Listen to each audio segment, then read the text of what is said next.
나는 전능하신 아버지 하나님 천재 창조주를 믿습니다. 나는 그의 유일하신 아들 우리 주 예수 그리스도를 믿습니다. 그는 성령으로 잉태되어 동정녀 마리아에게서 나시고 본디오 빌라도의 고난을 받아 십자가에 못 박혀 죽으시고 장사된 지 사흘 만에 죽은 자 가운데서 다시 살아나셨으며 하늘에 오르시어 전능하신 아버지 하나님 우편에 앉아 계시다가 거기로부터 살아있는 자와 죽은 자를 심판으로 오십니다. 나는 성령을 믿으며 거룩한 공교회와 성도의 교제와 죄를 용서받는 것과 몸의 부활과 영생을 믿습니다. 아멘. 오늘 아침에는 어제 아침에 이어서 디모데전서 5장 17절에서 25절까지 한 절씩 교독하십니다. 디모데전서 5장 17절. 잘 다스리는 장로들은 배나 존경할 자로 알되 말씀과 가르침에 수고하는 이들에게는 또 그리할 것이니라.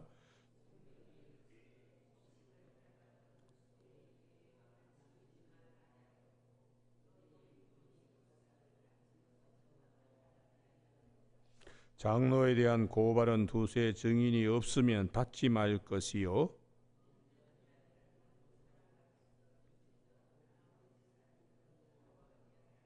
하나님과 그리스도 예수와 택하심을 받은 천사들 앞에서 내가 엄히 명하노니 너는 편견이 없이 이것들을 지켜 아무 일도 불공평하게 하지 말며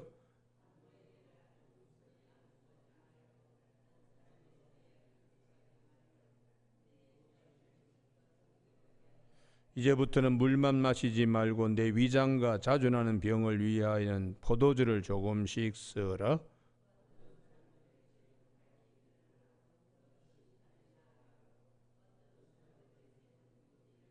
같이 읽습니다. 이와 같이 선행도 밝히 드러나고 그렇지 아니한 것도 숨길 수 없느니라. 아멘. 오늘 17절 말씀에 잘 다스리는 장로들은 배나 존경할 자로 알되 말씀과 가르침에 수고하는 이들에게는 더욱 그리할 것이니라 하는 말씀 중심으로 직분 맡은 자의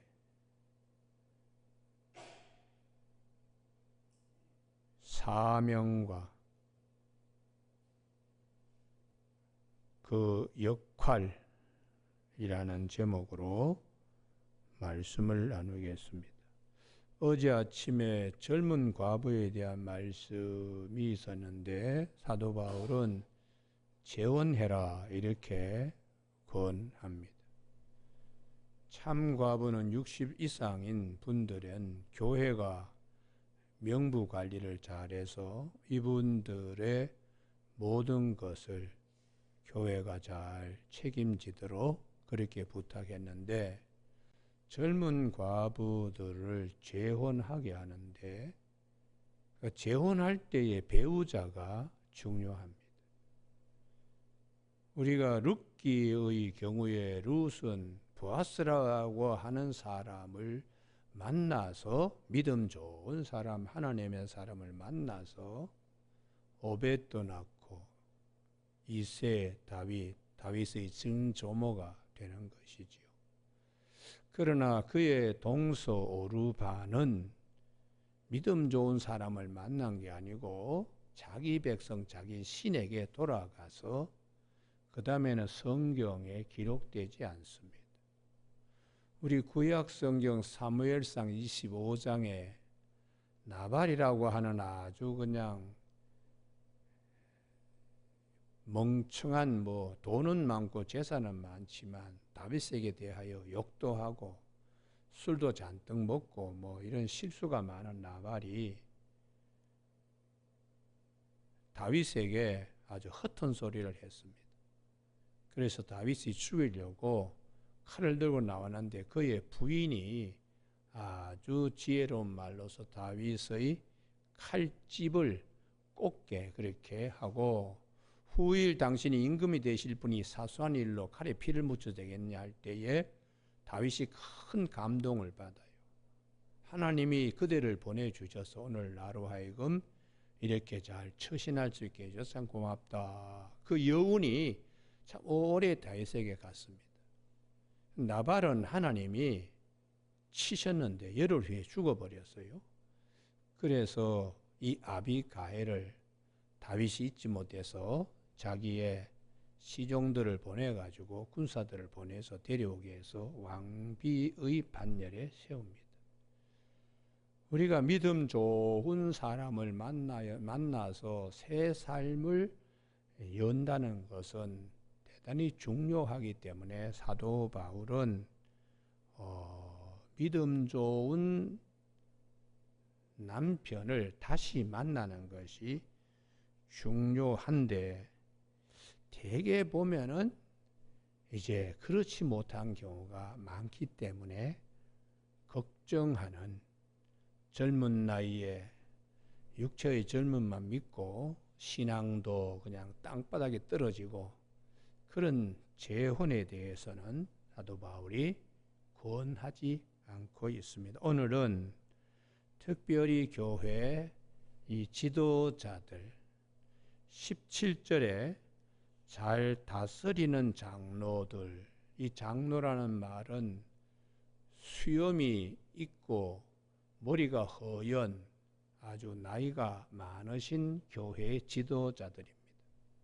지금도 그렇지만 초대교회에는 말씀을 가르치는 목회 장로와 그 다음에 교회의 행정과 여러 가지를 잘 또 교우들의 신앙 이런 것들을 잘 관찰하고 잘 이끌어갈 지도자로서 치리 장로 이렇게 두 부류들이 있었습니다.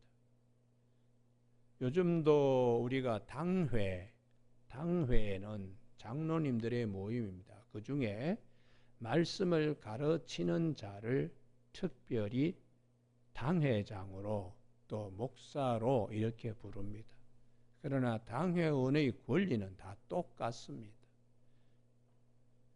행정장로, 치리장로, 그리고 말씀을 사역하는 이런 분들을 배나 존경할 자로 알되, 이 배나 존경하다 하는 말은 대단히 중요하지요. 왜냐 그러면 교회의 지도자의 역할이 중요하기 때문입니다.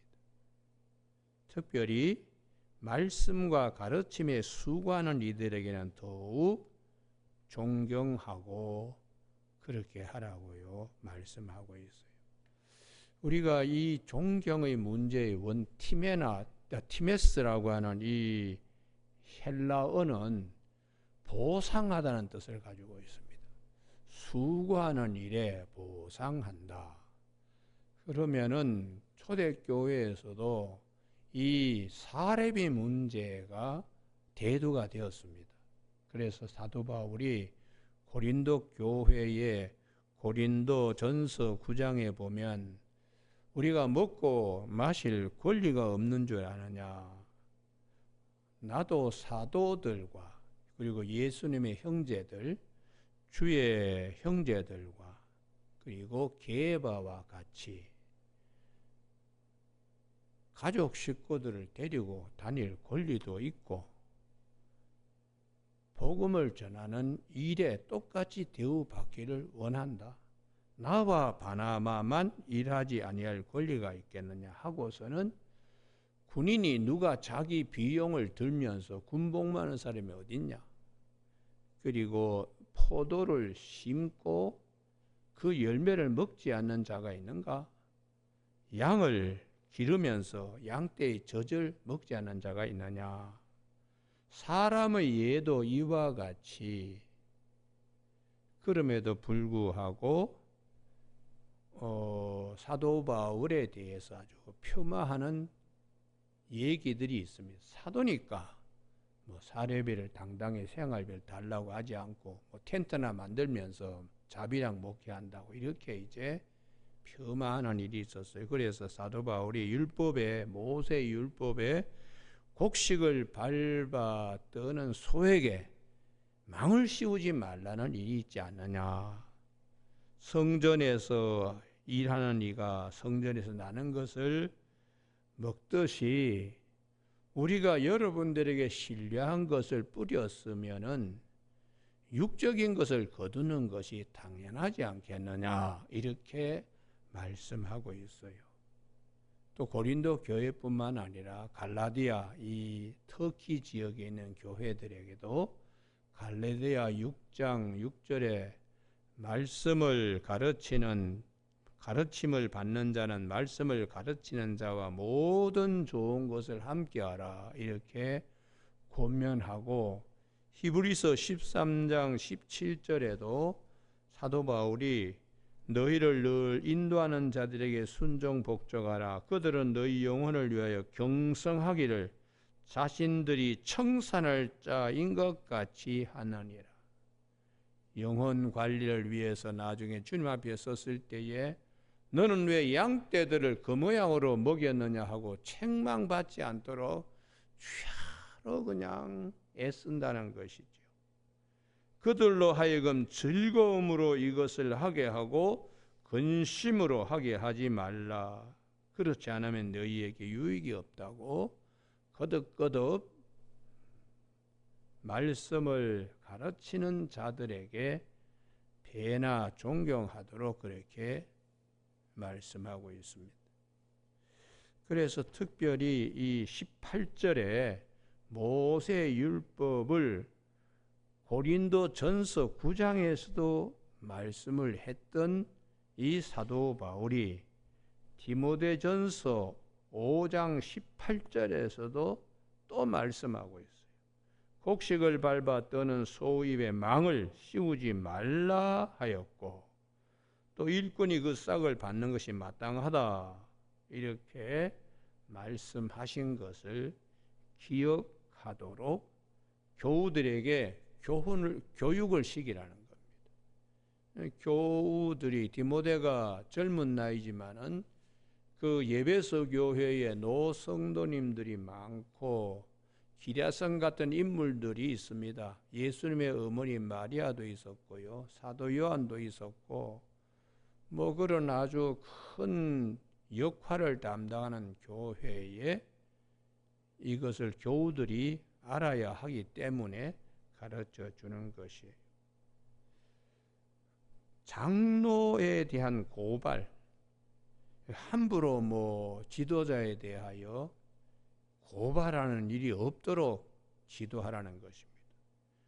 고발할 만한 일이 있으면 반드시 두세 증인이 확고하게 증언을 할 때만 고발을 받아서 처리를 하고, 만약에 20절 범죄한 자들, 그 당연 가운데 범죄한 자가 있으면 모든 사람들 앞에서 꾸짖어 나머지 사람들로 두려워하게 하라. 참 목사님이 늘 이 범죄한다는 것은 상습적으로 헬라어의 그 시제가 있는데 늘 그냥 상습적으로 하는 자들, 그러니까 목회자에 대해서 하여튼 상습적으로 태클을 거는, 이건 이제 공동체를 흔들어 놓는 것이죠. 마귀가 흔히 할 수 있는 일입니다. 그런 일들을 하는 자는 아예 교우들 앞에서 본때를 보이라, 이렇게 이제 말씀하는 것이에요. 우리가 교회 공동체는 신령한 곳이기 때문에 마귀가 자꾸 공격하고 틈타고 또 지도자들 안에 혈기 부리도록 하고, 이렇게 하면은 교우들 양떼들이 다 흩어지죠. 민수기 14장에 12명의 정탐꾼 가운데에 10명이 그렇게 하니까 하나님께서 40년간을 이스라엘 백성들에게 어려운 길을 걷게 하셨습니다. 지도자들의 역할이 대단히 중요하기 때문에 사도 바울은 디모데에게 상습적으로 늘 그냥 그렇게 하는 분들은 치리를 해라. 그러나 치리할 때에 두세 사람의 확실한 증언이 있을 때에 이 문제를 다루도록 그렇게 말씀을 하시면서 21절에 누구를 대할 때도 공평하게, 장로님이든 권사님이든 아니면 부교역자라도 공평하게, 우리 목사님은 참 공평하다, 무사히 안일하게 지나는 것이 아니라 아주 공평무사하게 이렇게 하시는 분이다, 이렇게 말씀하고 있어요. 더러 이제 마음이 급해서 자격이나 검증이 되지 아니한 사람들은 함부로 임직자로 세우지 말라고 22절에서 말씀합니다. 아무나 경솔히 안수하지 말고, 이건 뭐 병치료를 위해서 안수하고 이런 것이 아니고 임직자를 세우는데 아주 급한 마음에 객관적 검증도 하지 않고 이렇게 경솔히 아주 다급하게 뭐 급한 일이 있어서 안수를 하지 말도록, 만약에 그분에게 결정적인 흠이 생겨서 공동체가 큰 어려움을 겪을 때에 그 일은 안수한 목사도 책임져야 된다. 그게 이제 오늘 22절의 말씀입니다. 다른 사람의 죄에 간섭하지 말고, 이 간섭이 거기 성경 옆에다가 참여, 원래 뜻은 참여하는 겁니다. 그러니까 그 사람이 사기를 쳤는데 그 사기를 친 것도 모르고 이제 교회 장로님으로 세웠어요. 나중에 채권달이 막 교회에 와서 난리 법석을 칩니다. 이런 사기꾼이 말이지 교회 장로냐고 할 때에 교인들이 다 상처받지요. 그걸 제대로 검증하지 않은 목사도 그 일에 대해서 도덕적으로 책임져야 한다. 그게 본문 말씀의 핵심입니다. 다른 사람의 죄에 간섭하지 말며 참여하는 일이 되기 때문에. 그래서 이런 일이 생겼을 경우에 얼마나 마음 아프겠어요. 밤에 잠도 오지 않고 소화도 잘 되지 않습니다. 그래서 내 자신을 지켜 정결하게 하라. 이 정결은 건강하도록 하는 뜻도 가지고 있어요. 그러니까 교회에 이 당회에서 시끌벅적하면은 그것도 좋은 일도 아니고 지탄받는 일로 그렇게 되면 그냥 젊은 디모데가 꿍꿍 앓는 거지요. 소화도 안 되고 마음도 약하기 때문에 심장도 막 뛰고, 그러니까 사도 바울이 23절에 이제부터는 물만 마시지 말고 내 위장과 소화를 위해서 자주 나는 병, 심장병일 겁니다. 누가 뭐라 그러면 갑자기 심장이 쿵쿵 뛰고 포도주를 조금씩 써라. 의약품으로 포도주를 마시게 그렇게 했습니다. 사도 바울이 디모데에게 어떤 사람의 죄는, 이게 이제 임직자 가운데 어떤 사람입니다. 죄는 밝히 드러나 먼저 심판에 나아가고 어떤 사람의 죄는 그 뒤를 따른다. 나중에 한참 지나고 나서 그런 일이 결격 사유로 이렇게 되었을 때에 하나님께서는 선행도 밝히 드러나지만 그렇지 않는 것도 다 드러난다는 것이. 그래서 참 교회가 이 임직자, 특별히 장로님들을 세우는 일에 신중을 기해야 된다고 말씀하세요. 여러분, 제가 강남노회에 노회장으로 있을 때에 소망교회 장로님 한 분이 문제가 있는 분이 들어왔습니다.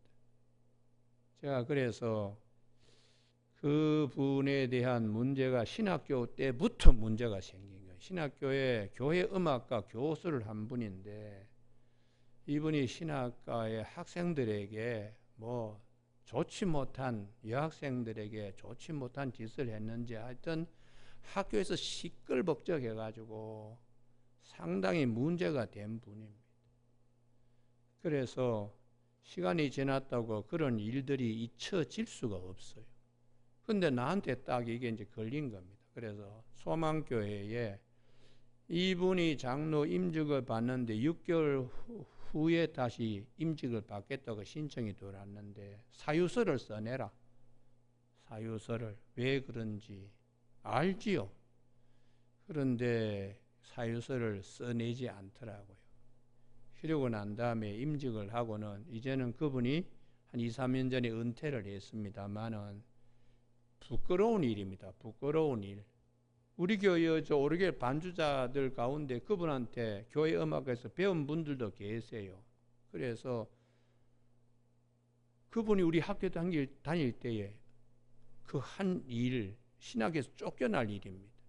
그런데 어떻게 거기에 소망교회 장로가 임직이 될 수 있느냐고 우리 반주자들이 얘기를 하는 거예요. 그러니까 제가 그것을 이제 브레이크를 걸은 일이 있는데 뭐 그냥 교회가 워낙 크다 보니까 유야무야 해가지고 뭐 은퇴를 하셨는지 성가대 지휘자까지 하신 분이에요. 그래서 참 이건 좋지 않는 사례다 이렇게 보는 것입니다. 교회사에 한국 교회사에 훌륭한 장로님이 많습니다. 요한 3세의 가요 장로님 이상으로 훌륭한 장로님이 많습니다. 사도 요한이 가요 장로님을 칭찬한 이상으로 대한민국에는 훌륭한 장로님들이 많아요. 우리 일제강점기에 주기철 목사님 시무하시는 산정형 교회가 신사참배 반대를 결의하고 당회원들도 다 똘똘 뭉쳐가지고 다 반대를 결의했습니다. 거기에 이제 옹선 장로나 김동원 장로나 유계준 장로 이런 분들이 참 주기철 목사님과 함께 교회를 잘 이끌어 나갔는데 주기철 목사님의 감옥에 이제 신사참배 반대하는 걸로 투옥되었어요. 그리고는 일제 순경이 계속해서 교회 압력을 넣고 장로님들 압력을 넣고 그런데 유계준 장로님은 군사부 일체라는 우리 동양에서의 그 예절이 있기 때문에 목사는 나의 스승이다. 그래서 나는 이분의 모든 뒷바라지를 다 해야 되겠다. 그래서 5년 4개월 동안에 옥바라지를 했습니다. 그리고 주기철 목사님이 이제 돌아가셨는데 장례식을 전부 다 유계준 장로님이 다 책임지시고 하셨어요. 6.25 전쟁이 터졌을 때에 북한의 교회를 지키겠다고 남고 가족 식구들을 다 이남으로 보냈습니다. 이후에 2006년도인가 4년도에 장로의 신학대학의 신학대학원 신대원생이 유계준 장로님 가계부를 조사를 해서 석사기 논문을 냈어요. 그래서 104명에 해당되는 그분들의 후예들이 어떻게 됐나.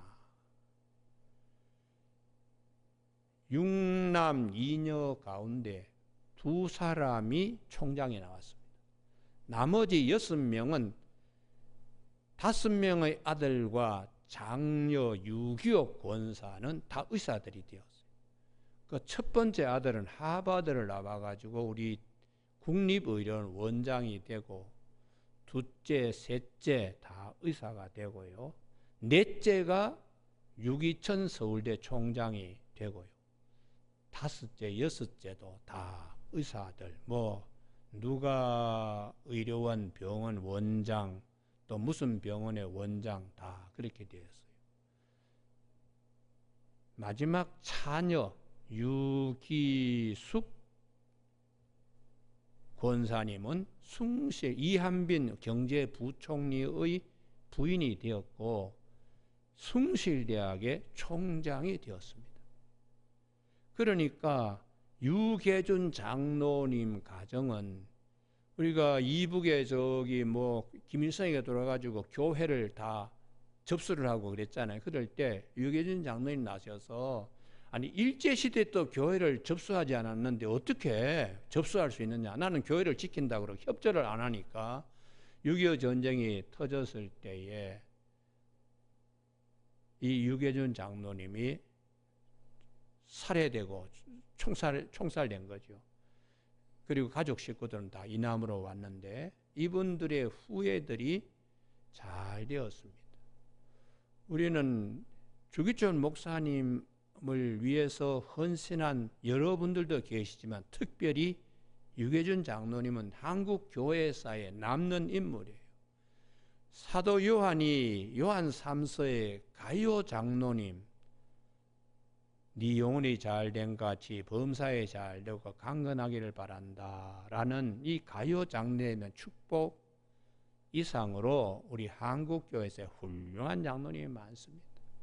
우리 금산교회 조덕삼 장로님도 훌륭한 분입니다. 자기 집에 하인 종으로 저 경상남도 남해에서 온 이자연이라고 하는 그 분과 함께 게이트라고 하는 선교사에게 같이 세례를 받고서는 교회를 금산교회를 세웠는데 장로 투표를 하니까 자기 집에 하인이 된 거예요. 이자연이.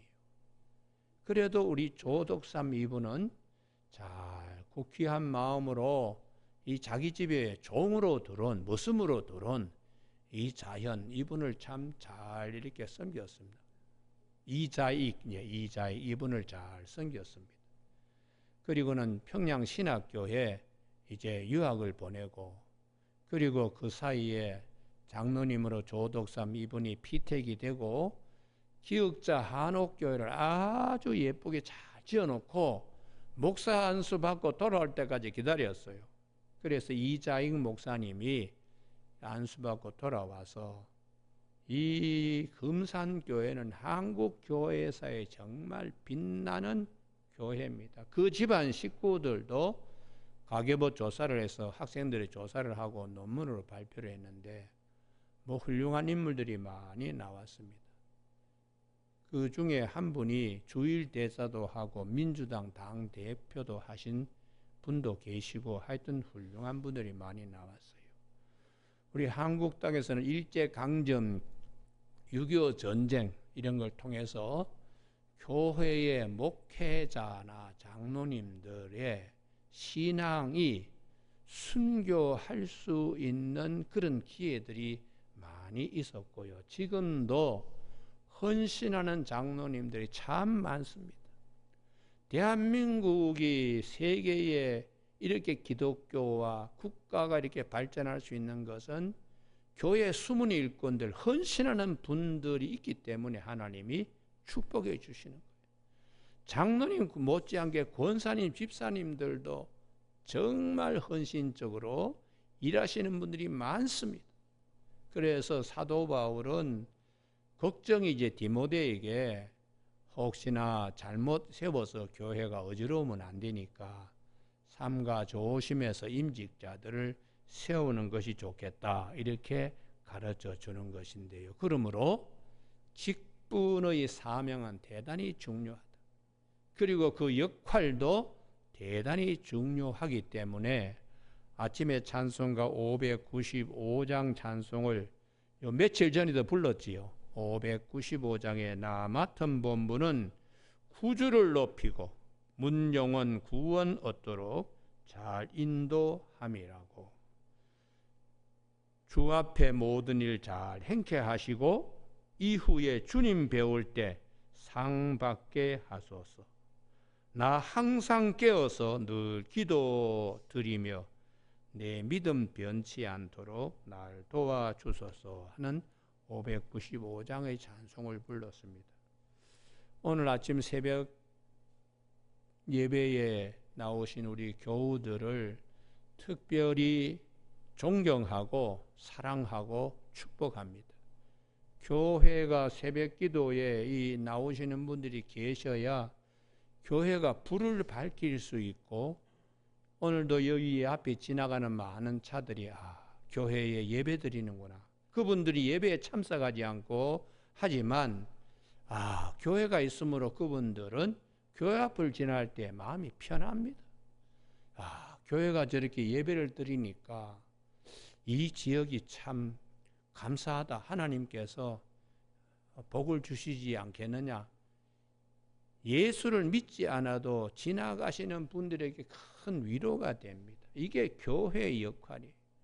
그러면은 교인들이 예배 드릴 때에 교회가 그 역할을 감당하게 됩니다. 평소에 잘 예배 나오신 분들이 임직을 받고는 그 다음에 제끼는 분들이 있어요. 임직 받았으니까 이제는 뭐 새벽기도 나오지도 않고 주일 저녁 예배도 안 나와도 괜찮다. 임직 받기 전에는 그렇게 열심히 된 분이 받고 난 다음에는 그런 분들은 직분이 아니고 감투를 받은 겁니다. 감투를 쓴 겁니다. 직분 받은 자들은 예수님처럼 어제나 오늘이나 영원토록 동일하게 하나님 앞에 서는 날까지 사명 잘 감당해야 하나님이 기뻐하신다는 사실을 기억하는 저와 여러분이 되시길 주님의 이름으로 축복합니다. 기도하시겠습니다. 하나님 아버지, 오늘도 이 아침에 저희들에게 신령한 길을 가매 주신 말씀이 우리 발의 등불이 되게 하시고 우리 길에 빛이 되게 하여 주시길 원합니다. 직분의 소중함과 그 역할 잘 감당하여 주 앞에 서는 날 큰 칭찬 받을 수 있는 우리 모두가 되도록 성령께서 기억나게 하시고 생각나게 하여 주시길 원하오며 예수님 이름으로 기도드립니다. 아멘. 하늘에 계신 우리 아버지의 이름을 거룩하게 하시며 아버지의 나라가 오게 하시며 아버지의 뜻이 하늘에서와 같이 땅에서 이루어지게 하소서. 오늘 우리에게 일용할 양식을 주시고 우리가 우리에게 잘못한 사람을 용서하여 준 것 같이 우리 죄를 용서하여 주시고 우리를 시험에 빠지지 않게 하시고 악에서 구하소서. 나라와 권능과 영광이 영원히 아버지의 것입니다. 아멘.